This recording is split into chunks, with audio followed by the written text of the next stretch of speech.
On July 20th, we will celebrate the 50th anniversary of the moon landing. I have been hearing people share their memory of that day, so I'd like to share mine with yours. Mine with you. My father got us up. I was about 4.5 years old. It's one of my earliest memories. My father got us all up and sat us in the TV room on the sofa, and there was 3 that I can remember, my older brother, my older sister, and I. And we sat on the sofa. And my father, who was normally a really fun guy, he loved to make us laugh. Suddenly he looked stern and very, very serious. And he pointed his finger right at us and he said, "Watch what's happening. This is really important. Don't forget." That's as much as I remember. I was 4.5. I do know that I watched it. The thing is, I really couldn't distinguish what I was watching from what I had just seen on Lost in Space or Star Trek. It was all the same to me. So nothing about the actual landing stuck out. What stuck out was my father and how serious he was.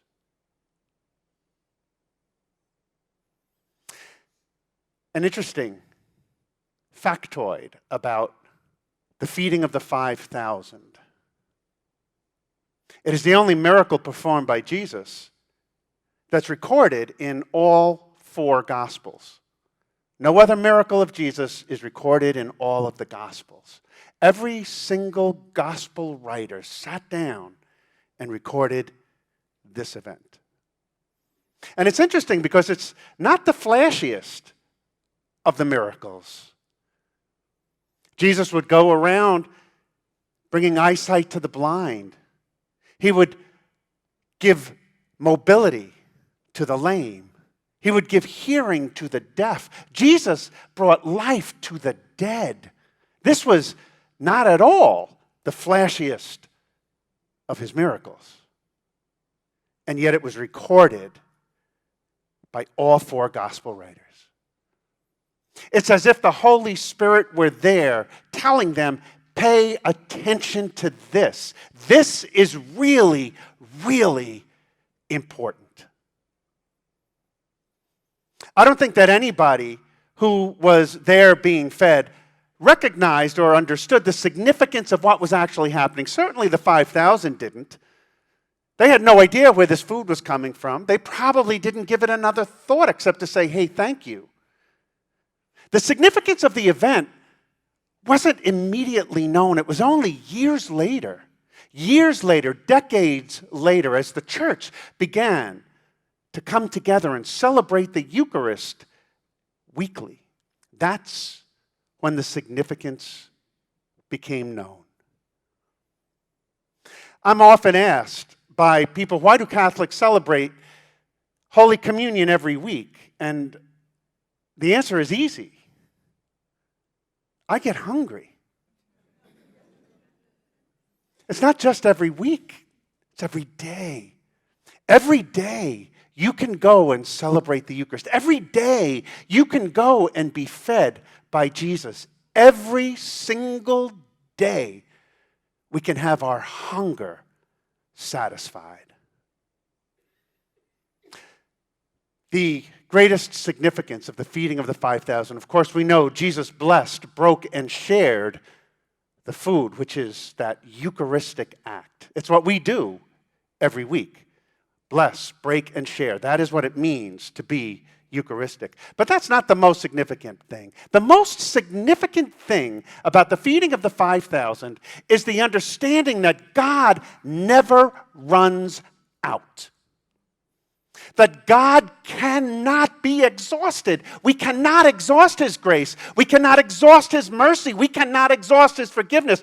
We cannot exhaust His patience. We cannot exhaust the gifts of God. They are endless and boundless.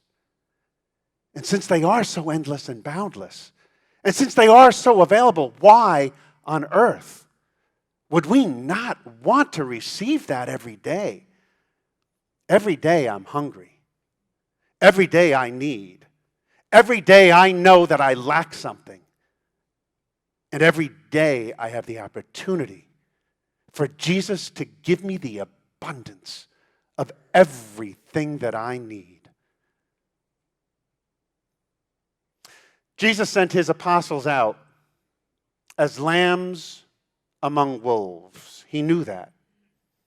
And so he gave them the Eucharist as a way to replenish them, as a way to give them everything they need to go out and do that, because it's hard. It's hard for them to go out and face their enemies and still love them. It's hard to go out and face people who are hurting the people you love and still forgive them and still preach a message of redemption to people that you really don't love.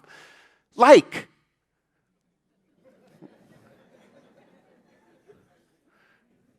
it's hard to do that. And we get hungry. You know, there's an old adage that you should never go shopping when you're hungry. We've all heard that, and we've all experienced what happens when we do. We go to the supermarket hungry, and we come back with a cart full of Oreos, ice cream, and chocolate cake.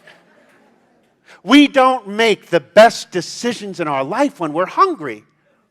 When we're hungry, we make decisions that are unhealthy for us, that are unholy, that lead us down paths that we should not go. And so the Eucharist is there for us because God knows how hungry we can get. And he knows the choices we make when we are hungry. So he says, never let yourself get that hungry.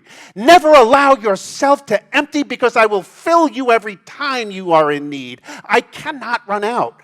I do not ever run out of what you need. Sometimes we are still being sent out as lambs among wolves, and it is just as hard for us as it was for the apostles. It has not gotten any easier. And sometimes when we're out there and it's hard, we fall. Sometimes we fail, and sometimes we sin, and we can become so hungry for forgiveness. And God says, feast on it, because I cannot run out. You cannot exhaust my ability to forgive you. You cannot exhaust my patience. You cannot exhaust my willingness to lift you back up again. Come and feast. It is endless. Sometimes we are out there and we just get so filled with rage, and we are hungry for peace. We are starving for peace, and Jesus says, come and feast. I have an endless supply of that. You are hungry, come and eat. I have what you need. And you cannot exhaust this supply. Sometimes we go out and all we see is injustice. All we see is hatred. All we see is anger. And we're looking for something, and we're starving for something. We are starving for justice. We're starving for hope. We're starving for love. And Jesus says, come and feed, because I have an inexhaustible supply. You cannot exhaust the gifts of grace that I have in this meal. We celebrate the Eucharist not every week, every day. Because every day I need to feast on his mercy. Every day I need to eat of his freedom. Every day I need to taste how sweet the Lord is. Every day I need what he offers. And it can never be exhausted. And so listen. Pay attention. Because this is really, really important. At this table is everything that you are hungry for. Come and feast. At this table is everything you lack in your life. Come and feast. At this table, offered every day, is a supply of holiness, grace, and mercy that can never run out. Listen, because it is really important. The mercy of God can never be spent.